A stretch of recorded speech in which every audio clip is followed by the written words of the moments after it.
Hi folks, today the topic is inscribed angles. So before we talk about inscribed angles, let's just discuss the word inscribed.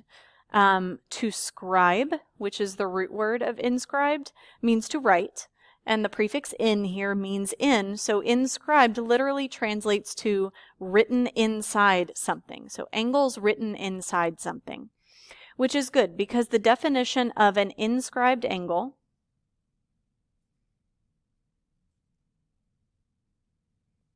is an angle whose vertex is on a circle and whose sides contain chords of the circle.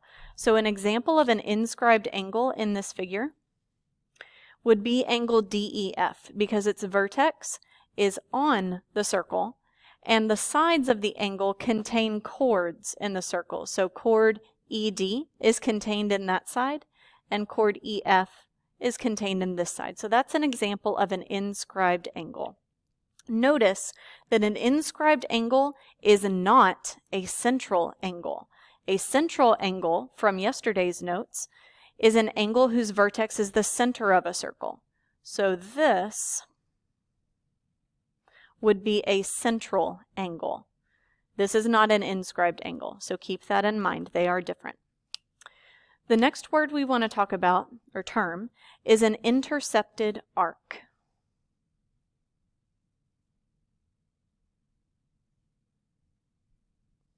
Intercepted arc. Now we just had the Super Bowl, so perhaps interception and football is on your mind, but an intercepted arc consists of endpoints that lie on the sides of an inscribed angle, and it's all the points of the circle between them.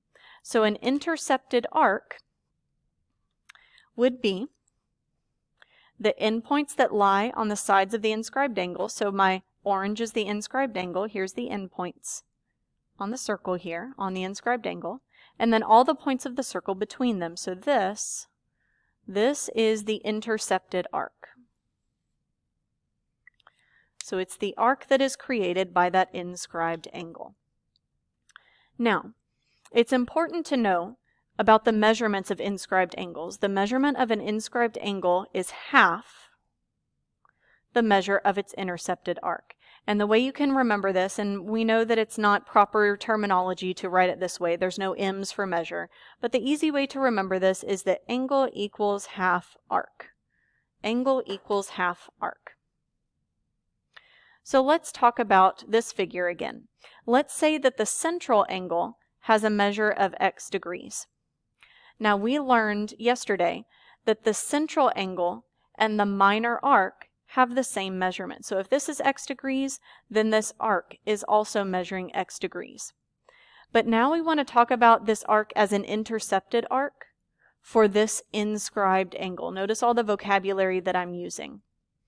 And the measure of this inscribed angle is equal to half the measure of the intercepted arc. So this is 1/2 x squared. So angle measure equals half, or sorry, not x squared, oh my goodness, x degrees, 1/2 x degrees. So the angle measure equals half of the intercepted arc measure of x. So keep that relationship in mind. Angle equals half arc. So you might see diagrams that look any number of ways, but in general, all cases here provide the same equation. We have an inscribed angle with vertex B, and the intercepted arc is arc AC. Again, we have an inscribed angle B, and the intercepted arc is arc AC. And here again, we have an inscribed angle B, and the intercepted arc is arc AC. And in both cases, in all cases, the measure of the angle B is equal to half the measure of the arc AC. So in all cases, that is the equation that can be created. Angle equals half of the arc. So let's look at some examples. I'm going to try and continue using color coordination to assist with visualizing these problems. The first one asks us to find the measure of angle RST. So I'm going to go find angle RST from R to S to T. This is an inscribed angle. And this inscribed angle has an intercepted arc of arc RT. Well, that's good because we know that the measure of arc RT is 120 degrees. So if I think about angle equals half arc, I want the measurement of the angle. It's what I don't know. But it equals half the measurement of the intercepted arc, and the measurement of the intercepted arc is 120 degrees. So if I want the measure of angle RST, all I have to do is take half of 120, and I'd find that the angle measure is 60 degrees. Again, using that relationship that the angle equals half the arc. So now, let's look at part B. It asks for the measure of arc SU. So I'm going to go find arc SU. From S to U, here it is. That's the intercepted arc. Now try to identify the inscribed angle that's creating that intercepted arc. So that's being created right here by angle SRU. Coincidentally, angle SRU has a measurement given. That measurement given is 40 degrees. So keeping with the idea that angle equals half arc, well, the angle measure is 40 degrees, and it equals half the measure of arc SU, which is what I don't know. So I treat this as my variable. I eliminate the 1/2 by multiplying by its reciprocal of 2. And I get that the measure of arc SU is equal to 2 times 40, which is 80 degrees.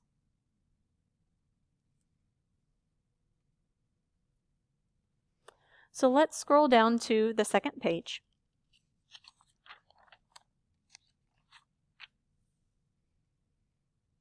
The second page has more problems to practice inscribed angles and intercepted arcs.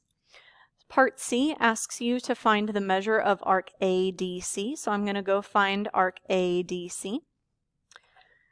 ADC goes from A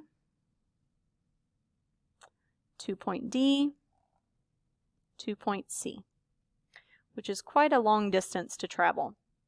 Now you need to find the intercepted arc, you need to find the inscribed angle for this intercepted arc.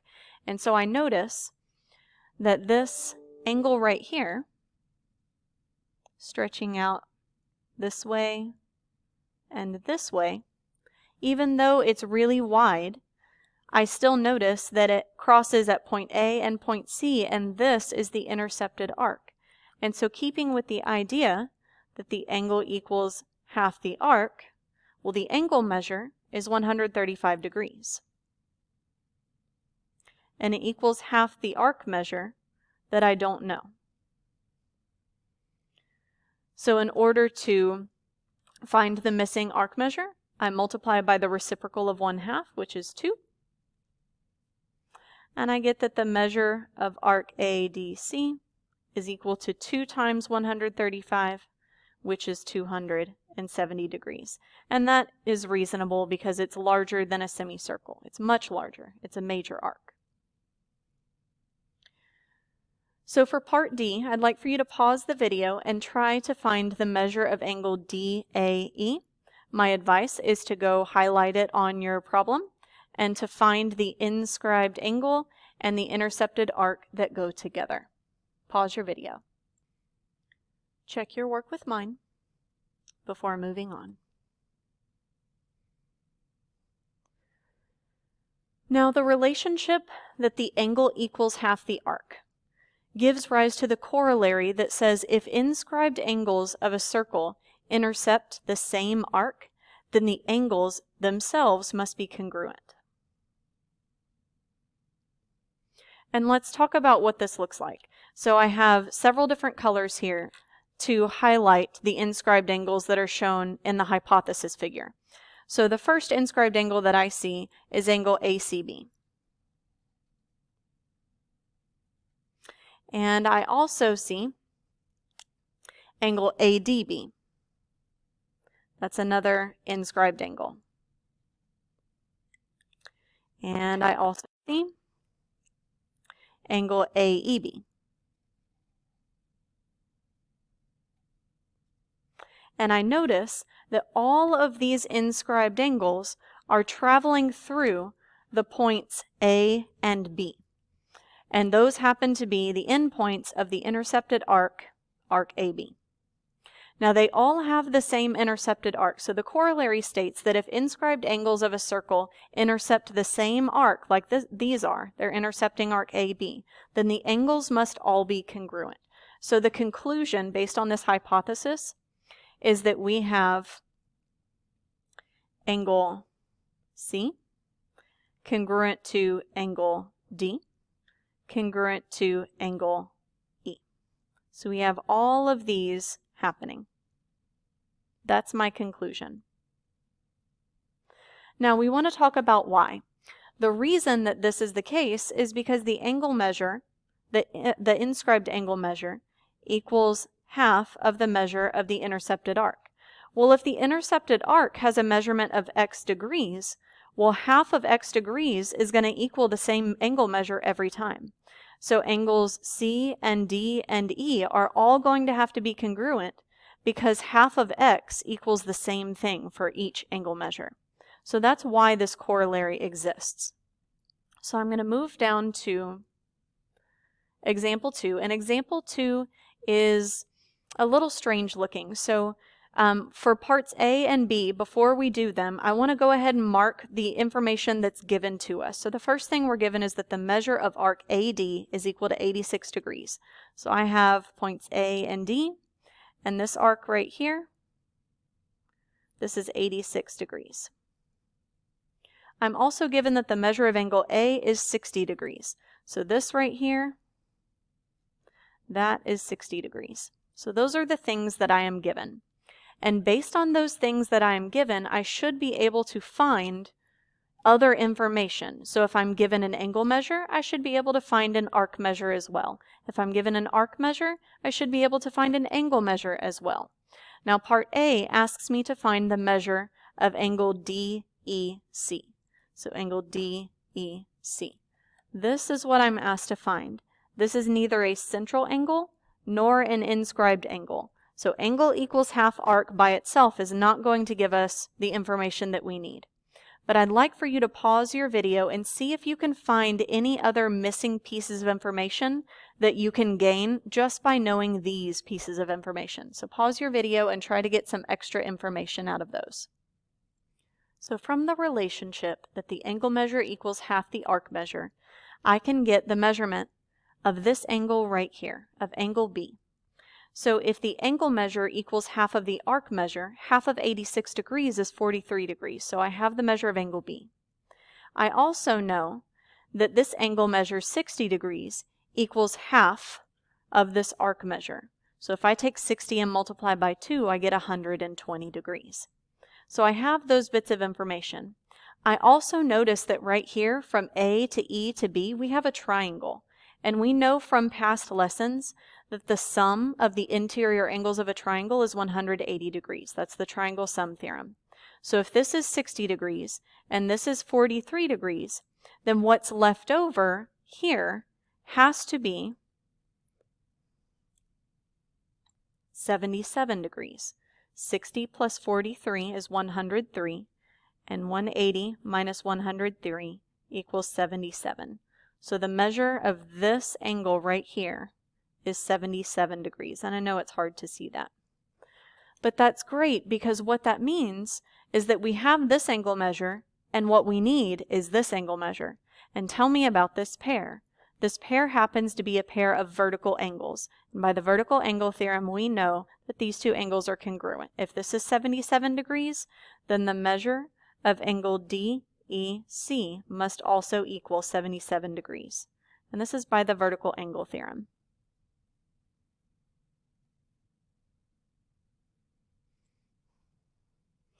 So we have so many things that are labeled in our figure.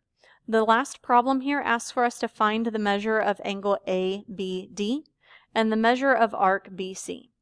Well, the measure of angle ABD we have. We found that by using the angle equals half the arc. So this is 43 degrees. And then the measure of arc BC, we also already found. The measure of the arc BC was double 60 degrees, so 120 degrees. And that work is here and here.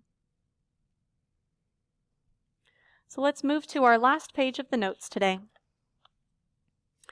It brings us to a theorem that says that if a quadrilateral meaning a polygon with 4 sides, if it's inscribed, so drawn inside of a circle, then its opposite angles are supplementary.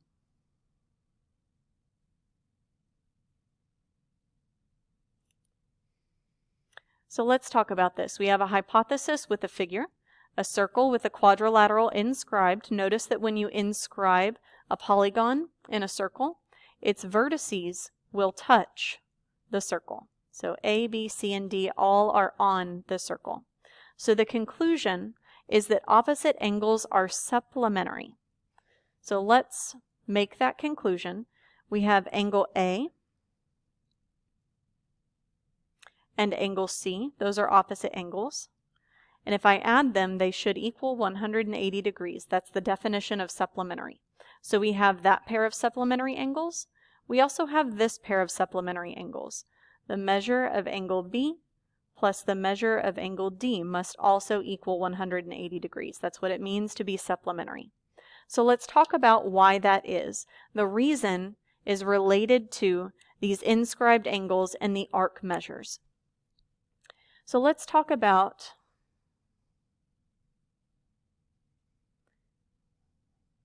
angle A.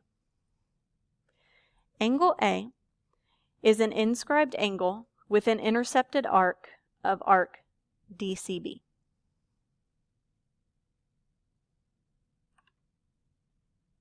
Now I also think you should highlight angle C, because angle C is the opposite angle to angle A. It is also an inscribed angle with an intercepted arc of arc DAB. And notice that together, because we have these intercepted arcs that are here and here, they create the entire circle. It takes up the whole circle if I talk about the intercepted arcs from these opposite angles. So it takes up the whole circle. Now keep in mind that we have this angle equals half arc relationship floating around in our head from the rest of our notes. I want you to think about the sums of these angles, angle A and angle C, and the sum of the arc measures of these intercepted arcs. So DAB and BCD. If I need the sum of the angles, because after all, that's what I'm writing here in my conclusion is about the sum of those opposite angle measures. The sum of the angles is equal to half the sum of these intercepted arcs. And so these intercepted arcs together make the whole circle, so the sum of the intercepted arcs is the whole circle's measurements, 360 degrees. Well, half of 360 degrees is 180 degrees. So that's where this conclusion comes from. If you add the angle measures of opposite angles, you're going to end up with 180 degrees because the sum of the angles is equal to half 360 degrees, half the sum of the entire circle's degrees. So that's why this theorem exists. Let's look down at our last examples for the lesson. Example 3 is titled Find Angle Measures in Inscribed Quadrilaterals.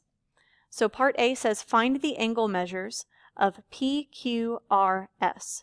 If I'm finding angle measures of PQRS, how many angle measures am I finding? It's a quadrilateral, so I'm finding 1, 2, 3, 4 angle measures. So I'm going to go ahead and write that out to the side so I don't forget what it is that I'm supposed to be finding. Measure of angle P, measure of angle Q, measure of angle R, and measure of angle S.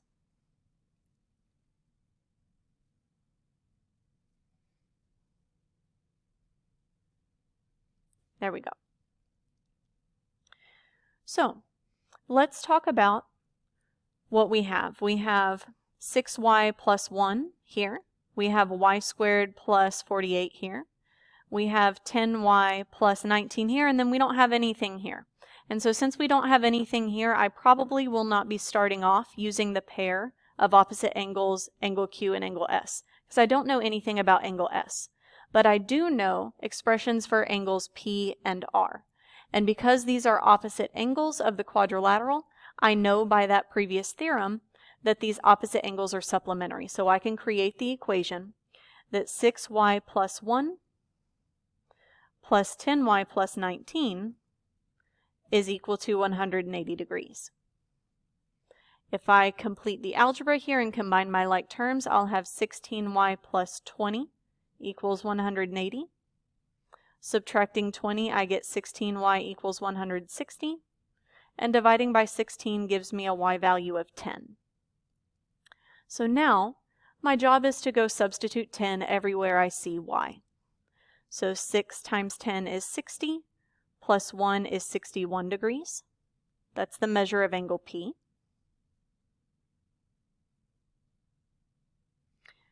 10 squared is 100, plus 48 is 148 degrees. That's the measure of angle Q.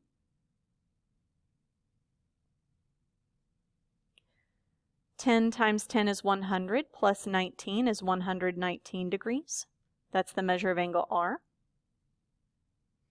And then I still don't know this one, but I remember from the theorem that I have opposite angles that must be supplementary.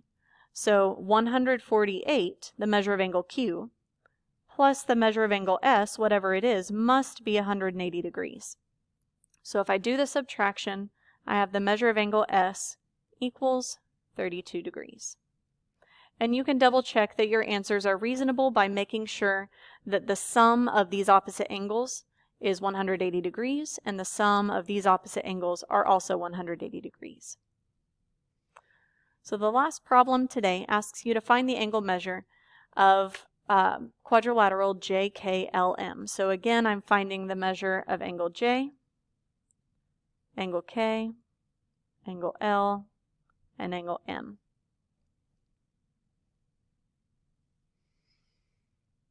And again, I have information about my inscribed angles, and the opposite angles must be supplementary. So I have measurements for K and L and M, but nothing for the measure of angle J, so I'm not going to use this pair of opposite angles at first. I'm going to use this pair. If I add these two together, I should be able to set it equal to 180.